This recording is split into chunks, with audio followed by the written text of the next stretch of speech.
very shortly.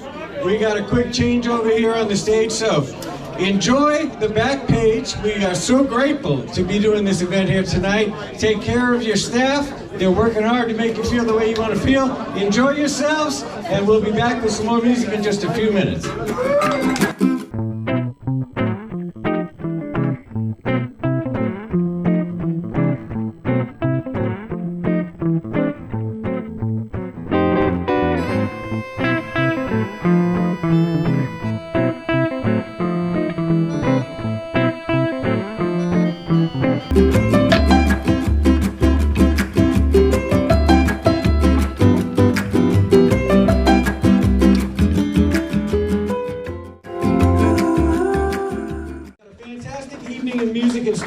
So without any further ado, I want to introduce you to David Amram and his band. Ladies and gentlemen, let's hear it for him.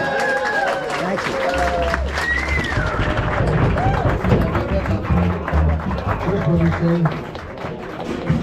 Jacques parle en français. Bienvenue ici au français. Et pour la France, for wonderful musicians who are playing with us. I'm a newcomer. This is only my 30th year at the festival. And if I mentioned everyone that I've known from old friends, the night would be over before we played a note. So I will spare you the hot air until the intermission, at which point, when your eyes glaze over with boredom, I won't be offended. Playing conga drums, master young musician I've known most of his life. Love playing with him. He's a songwriter. He has a song on Sirius Radio, and he going to be playing in Texas his own music. He's also a master carpenter, master art handler. He does everything well, including playing all kinds of percussion. And my own son, Adam Amram. Yeah.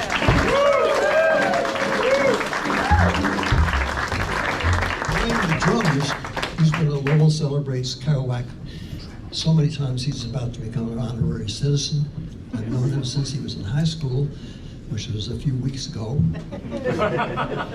I'm plus 50 years, and it's just a joy to be with him. He's a composer. He plays every kind of music in the world, and a great drummer and a great friend, and loves Lowell Celebrates Kerouac and playing for poets and doing everything. Mr. Kevin Twigg.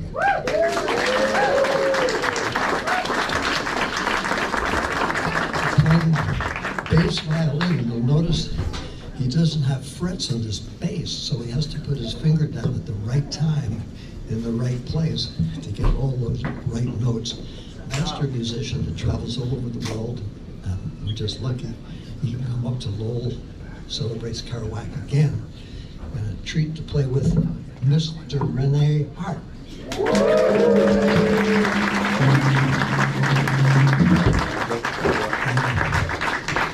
One of the best guitar players I've ever heard in my life. And as I approach 94 next month, I've heard a lot of guitar players.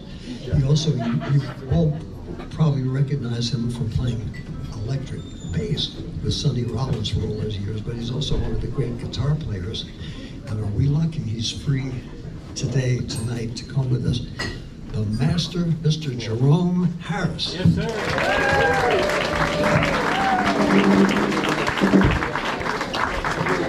We're going to start off, since this is celebrating Jack Kerouac, and I was his friend before On the Road came out, and stayed that way until he passed away in 1969, and his musical collaborator. This could be a song, as we often did at Bring Your Own Bottle parties till they threw us out, made up on the spot.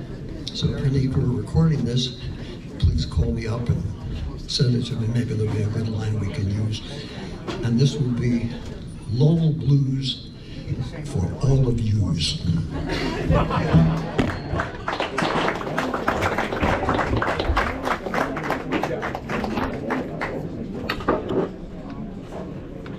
And if someone who's more technically adept than me could turn the piano on, that'd be great. I'm hitting the keys, but ain't nothing happening. Oh, try it in a second, I think. Let's see. It was off. Ah, good. Is it a little too loud? Let me see.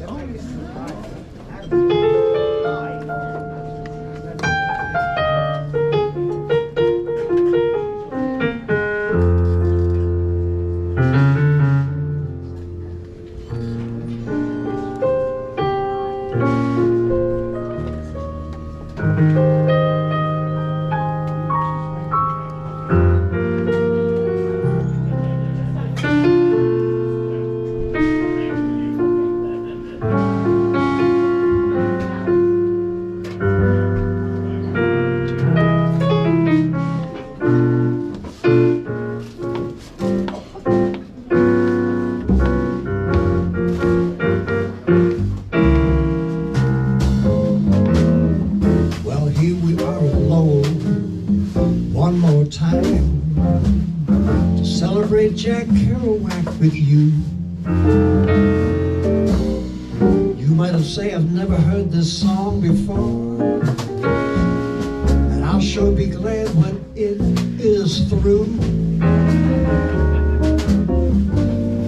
It's only whether or not you paid your dues.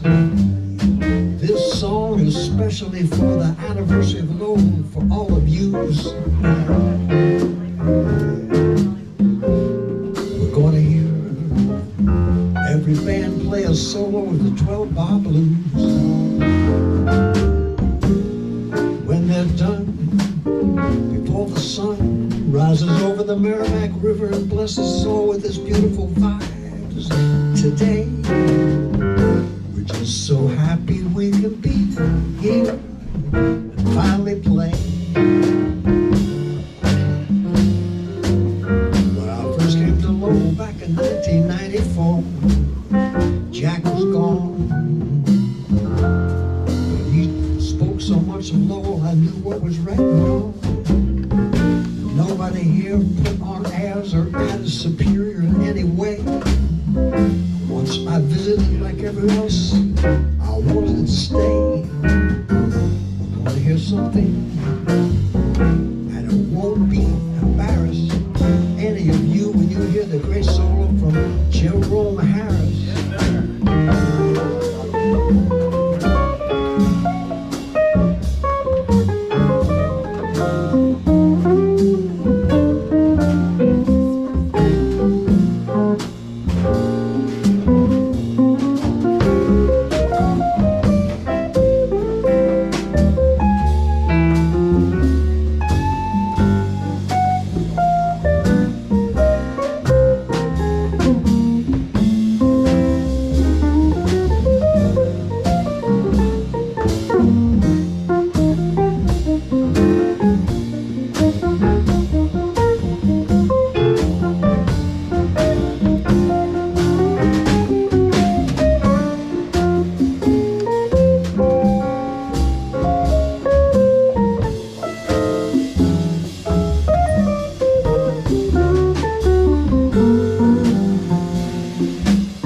Say,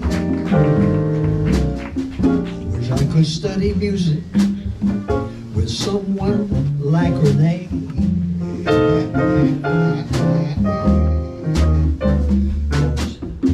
You'll be as delighted as we are all each and every night that we get a chance to join him. Let's hear him and play.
Let's not forget the percussion in the discussion of what we're dealing with tonight.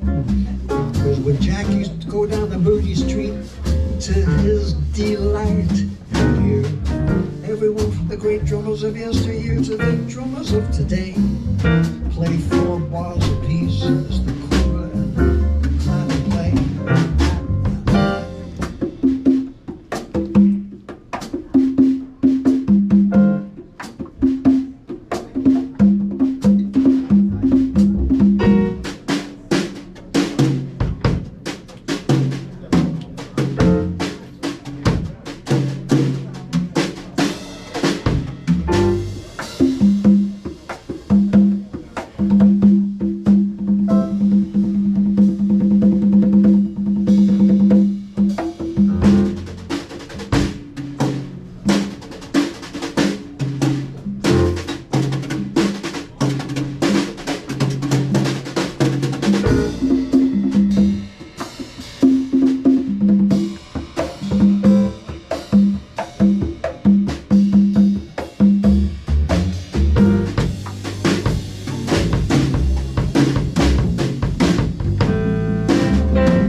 you get the idea of this song.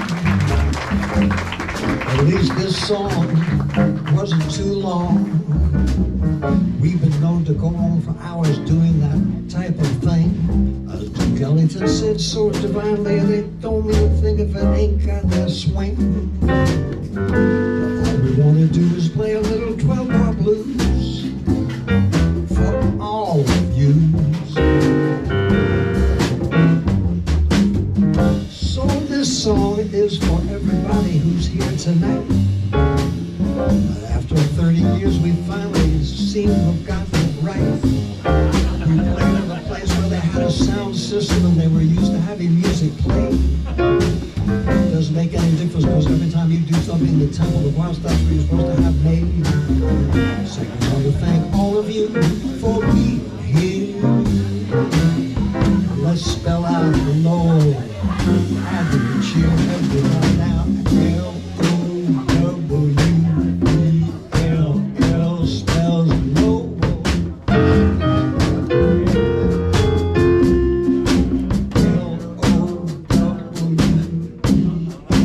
L-O-W-E-L spells Lowell.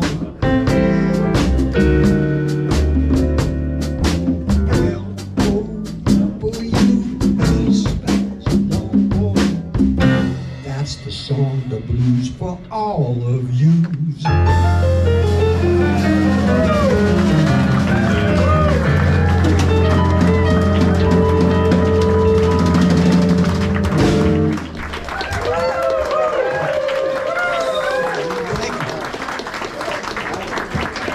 now to go from the ridiculous to the sublime rather than the sublime to the ridiculous. We're going to do some pieces for those of you who might feel that jazz is something else that disappeared from this town when Moody Street closed down long before a lot of you were born.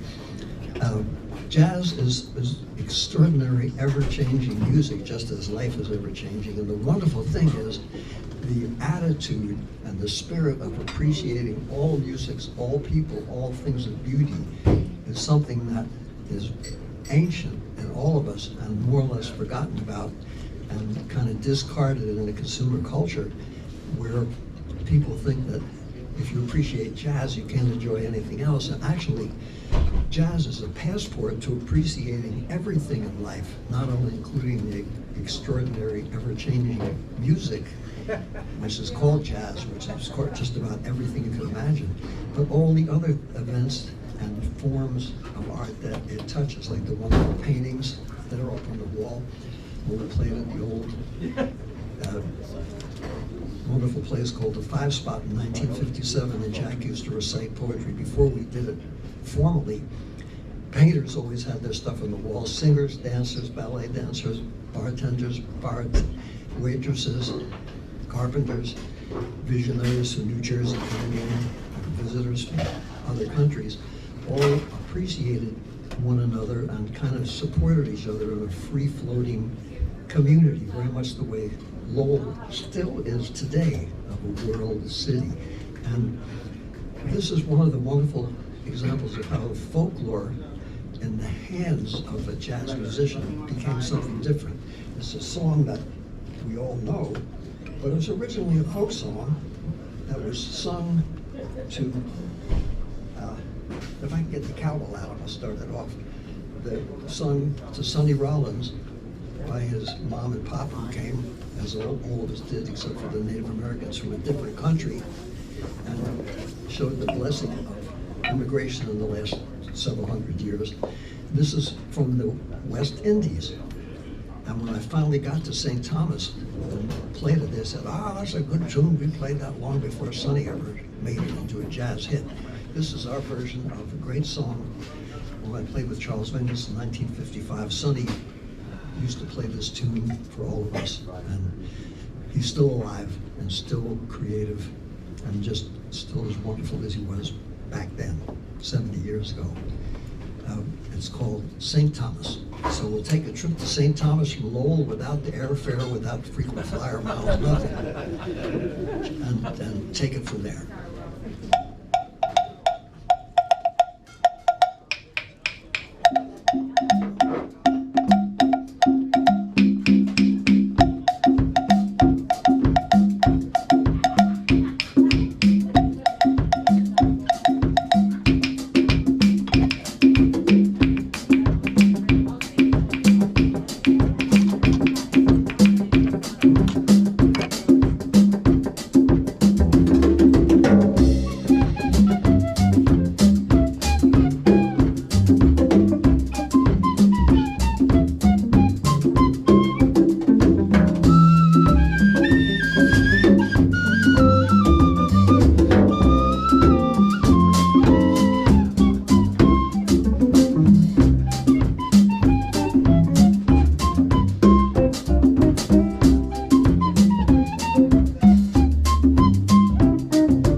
Thank you so much.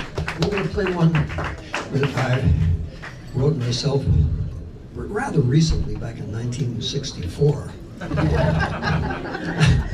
I just had a concert at Carnegie Hall 2 nights ago. They played a piece that I just finished last week. So for those of you who are composers, conductors, actors, dancers, singers, brain surgeons, astronauts, or whatever you do, keep on doing it and enjoy yesteryear and have the yesteryears become part of your now. And that way, every now that you experience will be the good old days for whatever we're doing. This is one that was written for a wonderful play by Arthur Miller, and I was lucky enough to be the composer in residence for the repertory theater, which collapsed after they all quit. But Elia Kazan directed it, and Arthur Miller wrote a special play called After the Fall. And during the Depression, he left his beautiful home. They moved to Brooklyn. He worked in the Navy Yard and odd jobs, and wrote many of his wonderful plays. He was also a boy crooner, and like Kazan, he loved Chopin and he loved jazz. And there's not that much of a distinction. They're all beautiful, sincere musics built to last. And this was a waltz that I wrote, which is extended from the 45 seconds as it appeared in the play to the lengthier, lower version that we have now. And that's what happens with music as it ages, like fine wine.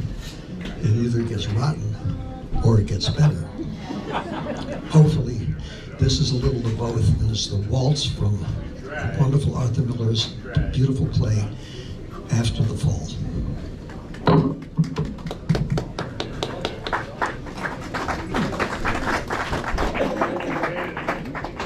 I'll give the cowbell back to Adam. I won't need it for this, but we have to go. Thank you.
him this afternoon and he was mobbed with all his admirers.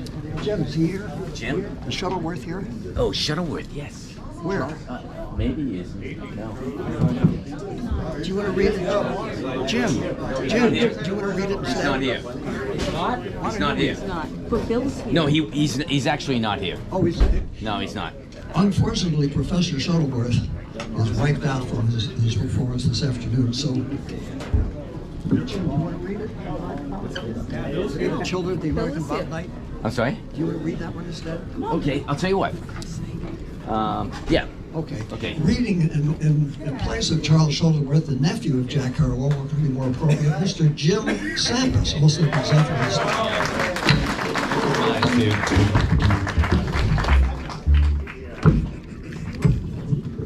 Children of the American Bot Night. Just take your time. It just so happens that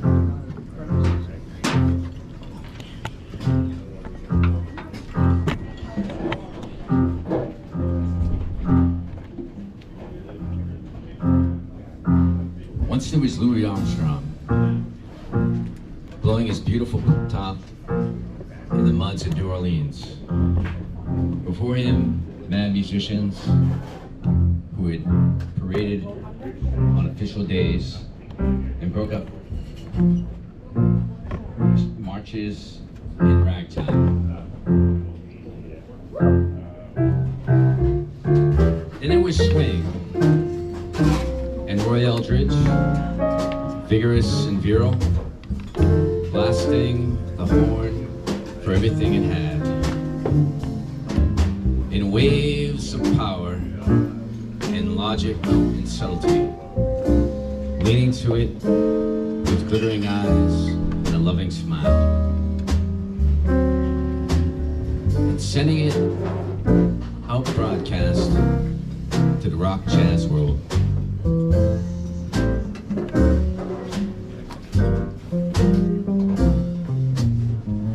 Then it comes Charlie Parker, a kid in his mother's woods shed in Kansas City, blowing his taped up alto among the logs, practicing on rainy days, coming out to watch. Old swinging bassy Benny Morton band, and at Hot Lit's Page and the rest.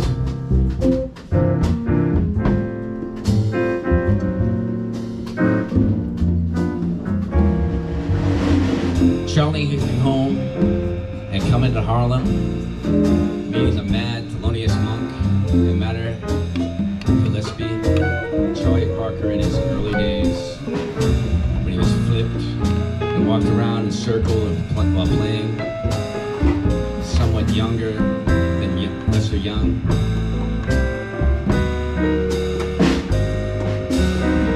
Alto seat, KC, that gloomy, saintly goof to whom the history of jazz was wrapped.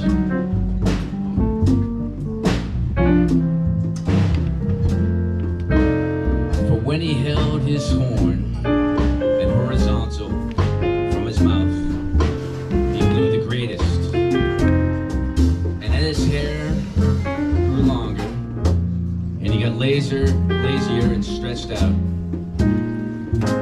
so it finally fell away. And today, as he wears it in thick-soled shoes, so that he can't feel the sidewalks of life, and his horn held weakly against his chest.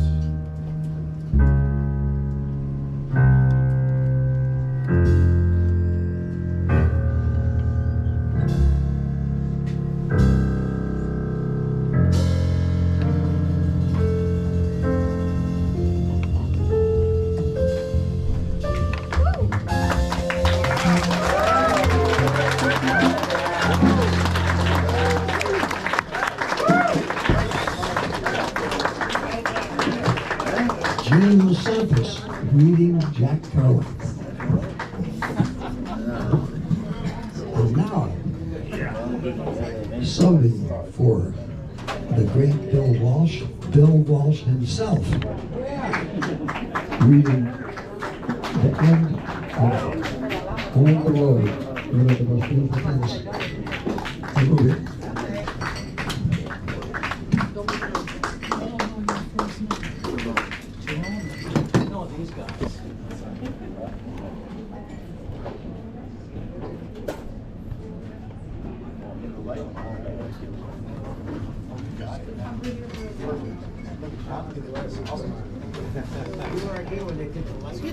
Can you see okay?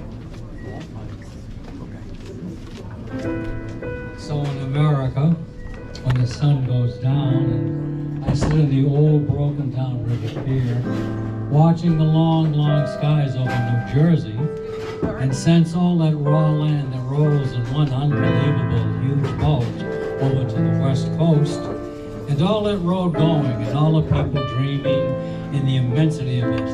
And in Iowa, I know by now the children must be crying in the land where they let the children cry. And tonight the stars will be out, and don't you know that God is Pooh Bear? The evening star must be drooping and shedding her sparkler dims in the prairie, which is just before the coming of complete night that blesses the earth. Darkens all the rivers, cups the peaks, and folds the final shore in. And nobody knows what's going to happen to anybody besides the forlorn rags of growing old. I think of Dean Moriarty. I even think of old Dean Moriarty, the father we never found. I think of Dean Moriarty.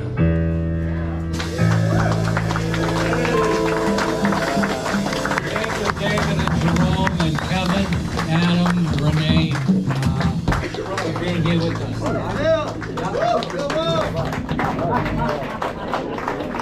And now, for those of you that haven't heard it 400 times already, we never get tired of playing it. Something Jack, the lyricist for this song, if you can call it that word, Jack Kerouac, his word buddy, Neil Cassidy, and Allen Ginsberg. And when they would, one of them would come into town, they write in a great big book. So there's a huge collection of all the different things that they wrote down. When we did the film called Pull My Daisy in 1959, Jack chose the words that he thought would be most appropriate for the song. So this is the one that we used with a little made-up stuff in between, but the lyrics are by them, and they're showing it at the amazing Museum of Modern Art every day, apparently. And it was voted one of the 100 best shorts of the 20th century, and all of us wondered what those judges were smoking when they made the choice. I mentioned that because there was a lot of fun doing it, but we were just taking a play, part of a play that he wrote that was amazing, that was done 30-some years after he left us, up here in Lowell for the first time. And it was a wonderful play. He'd never touched it or never had a chance to change it. And of course, we were just clowning around for 50 hours, and Robert Frank heroically filmed all of our juvenile antics from 50 hours into 29 minutes of mayhem.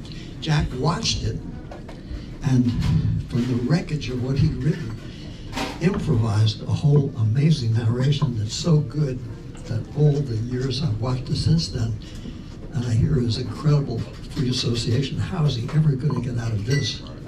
And somehow he does. So for all of you who have a creative desire, if you get an iPhone, you can make your own film. Get friends who are working in dry cleaning stores and other places that don't have a gig, musicians, actors, anybody. Make your own movie, put it up on YouTube for free, and not have to spend 10 years trying to get funding for something that goes into bedsheet festivals and never gets chosen. Anyway, and avoid all that, and you get a feedback for how you're doing. And if you make enough films, eventually someone will pay you to make one. And if they don't, that's cool too, because then you will have something while you're alive that you can show of your own footprint in the sands of time. So we hope this will inspire you to write a better song than this and make a better film than we did. And if you don't, as one of the surviving members of the so-called bees, generation will be very cross if we don't do something better. This is a lot of fun. It's different every time. And it's called Pull My Daisy for the short subject of the same name.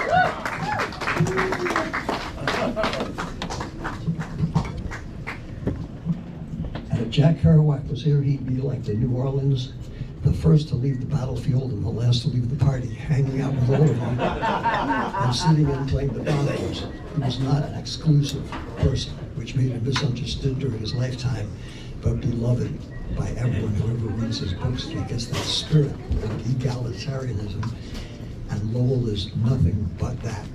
And part of our job is to keep it for real and inspire the next generation to tell their story and create their own art. We love you, Dave. We love you. Yeah. Well, here we are in Lowell at LCK. It's my 30th year, don't you know?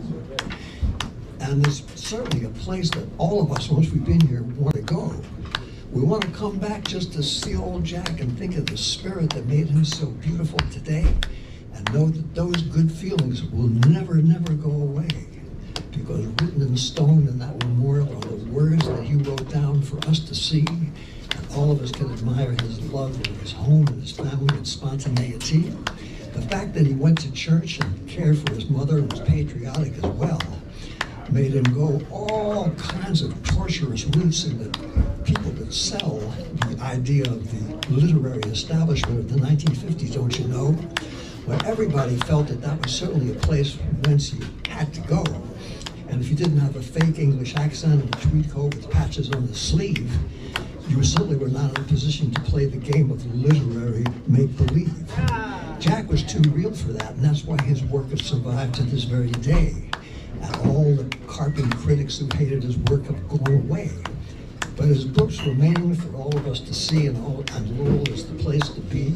And we're so happy we can be at this wonderful thing today in LCK. So for all of you who think that anybody at this part of their life is crazy, I can only say that that's the brief introduction tonight for Pull My Daisy.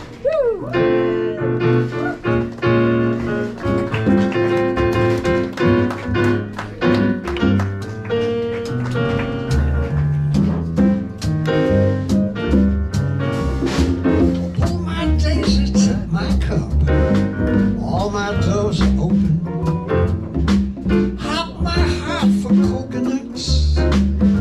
All my eggs are broken. Hop my heart's on hype my life.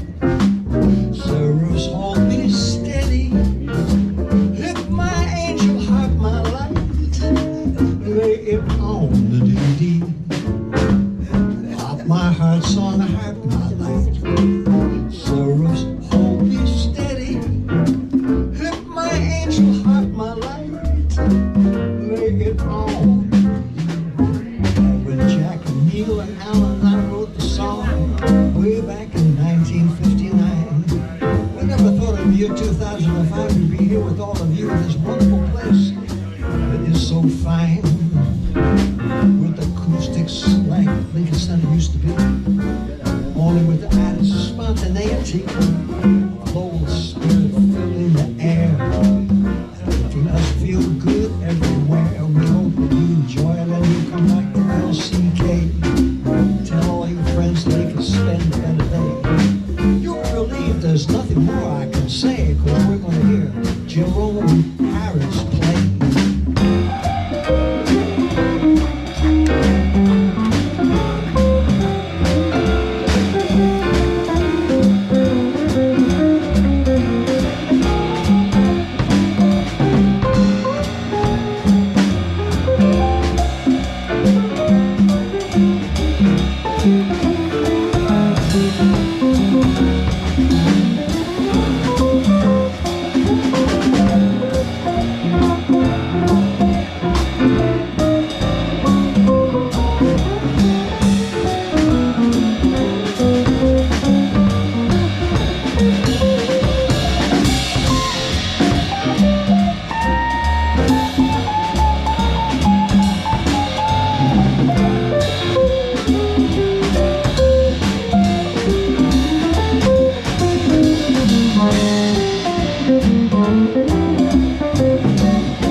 All my doors are open. Hop my heart for coconuts. All my eggs are broken. Hop my heart, son, hop my heart. Sorrows hold me steady. Lift my angel, hop my life.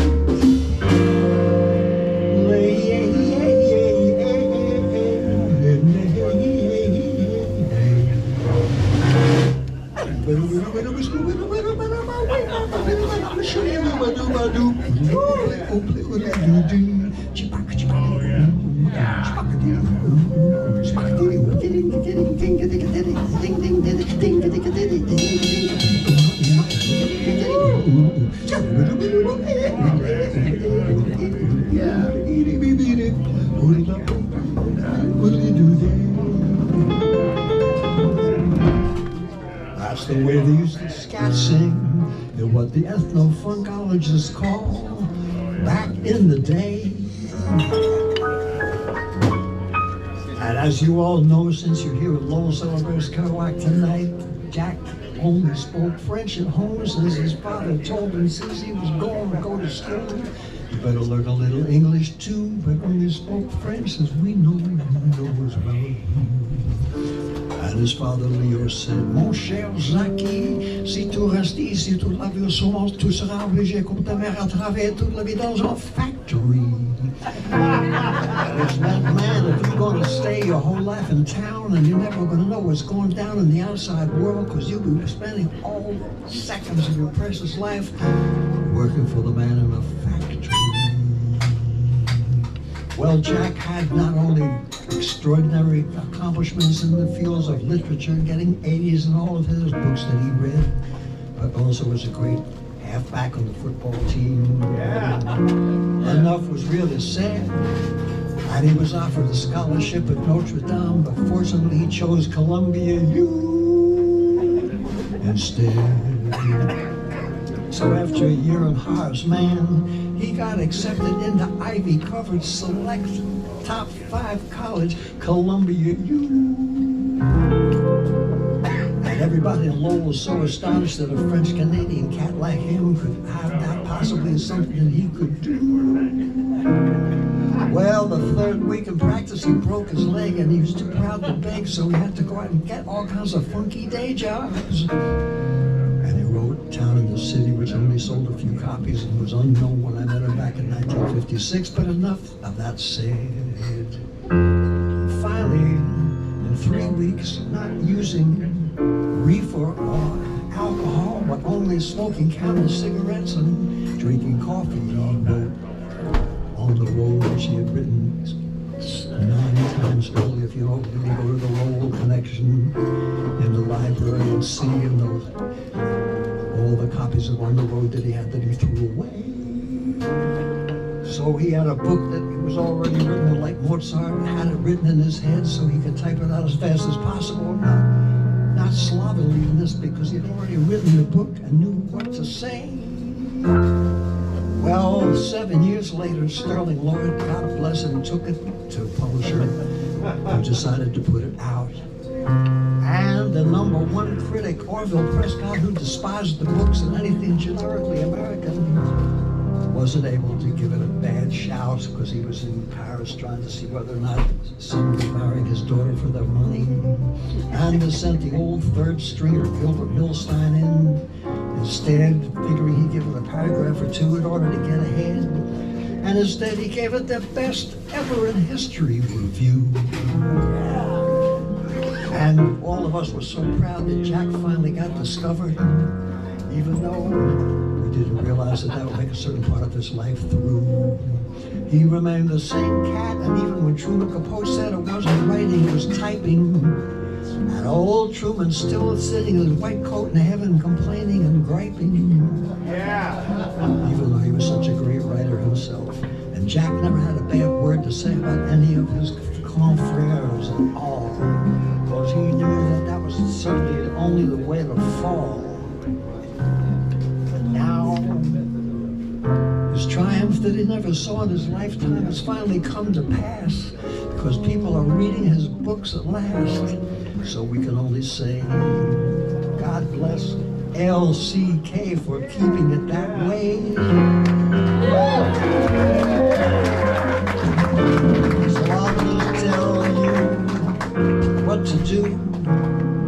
Follow your dreams and your compassion. It doesn't matter what other people think of you. Just do what's in your heart and you can follow your art. Whatever you have to do to pay your rent is incidental to your value as a person, as an artist, as a fellow human being. And come to Lowell so people can not just read bad books written about him, but go there and see in stone what he wrote himself of his being.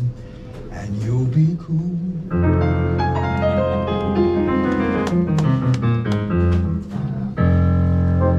For Jack Kerouac.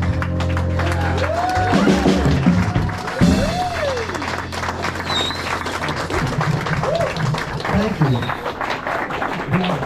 I think eight or nine. 8:51. What? We got 8:51 right now. We're going to do one more piece because we want to end on time. And for those of you who want to hear the party band, don't go away. I met Savannah, who's the band leader, and she was just a kid. I wouldn't say a kid, but she's a wonderful musician, and she was a wonderful musician then.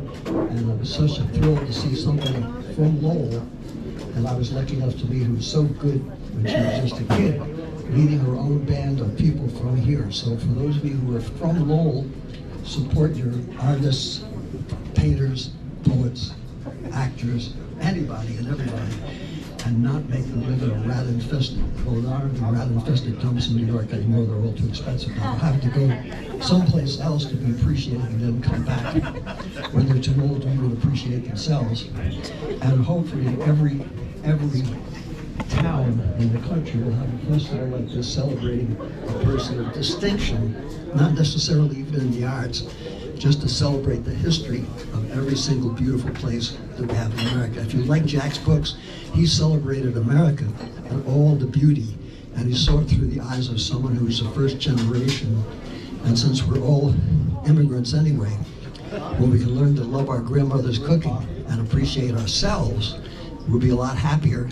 Our mental health problems will go away, and so will a lot of the other problems, because appreciating ourselves, we won't be victims of a consumer culture that tells us it would be less revolting if we buy stuff that's worthless. That's just a thought, that if you read good literature, hear good music, and see all the beauty that surrounds us, which nature gives us, and Jack wrote about so glowingly in his books, about how beautiful Lowell was, everybody everywhere can appreciate where they're from, who they are, where their folks came from, their own heritage, and dig each other more as a result. So we're going to play a song by...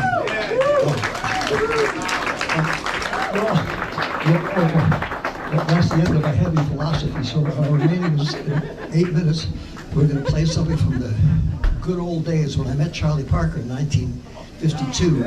I was still 21 years old, and I said to him, "Bird, what's it like writing a song? Now's the time that's so old," because he wrote it in 1945. That was 7 years before I met him, so to me, a third of my life was a long time back then.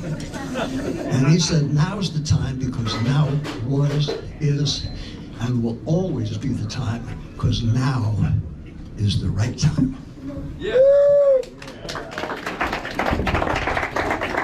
Again, if I was that talented, I'd just come by myself. So let's have a big hand for the 4 fantastic musicians who made us feel so good tonight. Mr. Adam Amram, Maestro Kevin Twigg, the amazing Rene Hart, and the fabulous one and only Mr. Jerome Harris. And the spirit of Jack Kerouac. And Charlie Parker, who was our hero long before they called him the American Bach.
enjoy because you're going to hear one of the best bands.